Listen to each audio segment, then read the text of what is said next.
इस वीडियो में हम बात करेंगे बिल्डर फैक्ट्री पैटर्न के बारे में। ये एक तरह का डिज़ाइन पैटर्न है, क्रिएशनल डिज़ाइन पैटर्न है और बहुत ही इम्पोर्टेंट है। ये वहाँ काम आता है जब हमारे पास कोई ऑब्जेक्ट हमें बनाना हो लेकिन उस ऑब्जेक्ट के बहुत सारी प्रॉपर्टीज़ हो। तो कंस्ट्रक्टर में बहुत सारे वेरिएबल्स हमें लिखने पड़ते हैं जो कि और उनको इंस्टेंशिएट करना पड़ता है, और मोस्ट ऑफ द टाइम ये वेरिएबल्स यूज़ में नहीं होते हैं। फॉर एग्ज़ाम्पल हमारे पास यहाँ एक हाउस क्लास है और इस हाउस के बहुत सारे वेरिएबल्स या प्रॉपर्टीज़ हो सकते हैं, राइट, जैसे कि वॉल्स, रूफ्स, पूल्स, किचन्स।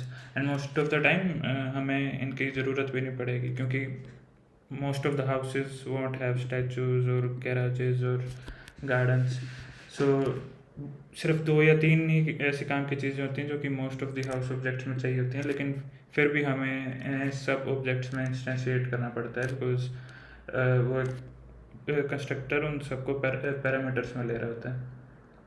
जैसे कि हम यहाँ देखते हैं कि कंस्ट्रक्टर में हमने सब के सब जितने भी वेरिएबल्स थे उसके हम सबको इंस्टेंशिएट किया हुआ है। और जब हम एक नया ऑब्जेक्ट बनाएंगे इस हाउस क्लास का, हमें बहुत सी सारी चीज़ें अनडिफाइंड लिखनी पड़ेंगी जो हमें नहीं चाहिए। मान लीजिए हमें गैराज नहीं चाहिए, घर में स्टैचूज नहीं चाहिए, इन सबको अनडिफाइंड लिखना पड़ेगा।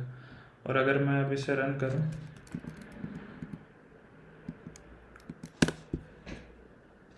तो जैसा कि आप देख सकते हैं ये जो ऑब्जेक्ट है इसमें ये मेमोरी बहुत सारी ले रहा है और हमें इंस्टेंशिएट भी हमें सब कुछ करना पड़ा, और मेमोरी में भी इस ऑब्जेक्ट की मेमोरी में भी सब कुछ है जो कि बहुत सारी चीज़ें जिसमें अनडिफाइंड है और सिर्फ 3 या 4 चीज़ें काम की है। हम ये चाहते हैं कि हमारे ऑब्जेक्ट की मेमोरी में सिर्फ वही चीज़ें हों जो हमें चाहिए और हमें इंस्टेंशिएट भी वही चीज़ें करनी पड़ें जो कि हमें चाहिए।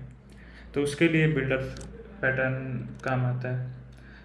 तो जैसा कि आप इस क्लास में देख सकते हैं एक हाउस क्लास हमने बनाई है, सेम वही वेरिएबल्स हैं लेकिन हमने कंस्ट्रक्टर को खाली छोड़ दिया है क्योंकि हम कंस्ट्रक्टर में कुछ भी इंस्टेंशिएट नहीं करेंगे। हमने किया ये है कि हमने हर एक वेरिएबल का एक अलग से फंक्शन बना दिया है। जैसे कि वॉल्स के लिए एक बिल्ड वॉल्स फंक्शन और रूफ्स के लिए बिल्ड रूफ्स फंक्शन। तो इन फंक्शंस को यूज़ करके हम हमारे ऑब्जेक्ट में वो प्रॉपर्टीज़ डाल सकते हैं जो कि हमें चाहिए होंगी, और ना कि हमें कंस्ट्रक्टर में सब कुछ डालने की ज़रूरत है। तो हमने हर एक वेरिएबल प्रॉपर्टी के लिए हमने एक फ़ंक्शन बना लिया है। और मान लीजिए हमें हमारे ऑब्जेक्ट में सिर्फ रूफ चाहिए, वॉल्स चाहिए और पूल्स चाहिए और कुछ नहीं चाहिए।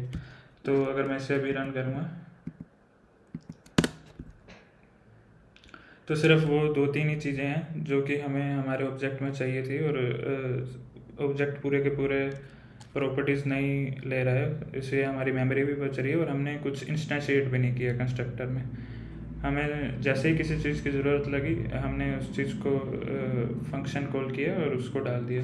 अब इसके बाद अगर मुझे फिर से कुछ मान लो गैराज बनाना है तो मैं इसी में बिल्ड गैराज वाला फंक्शन कॉल करके इसको फिर से कंसोल करते हैं।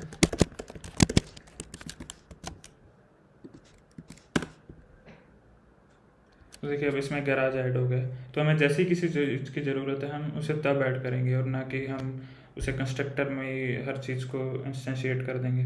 इससे हमारी मेमोरी भी बचेगी और इससे हमें हर चीज़ बार बार इंस्टेंशिएट भी नहीं करनी पड़ेगी।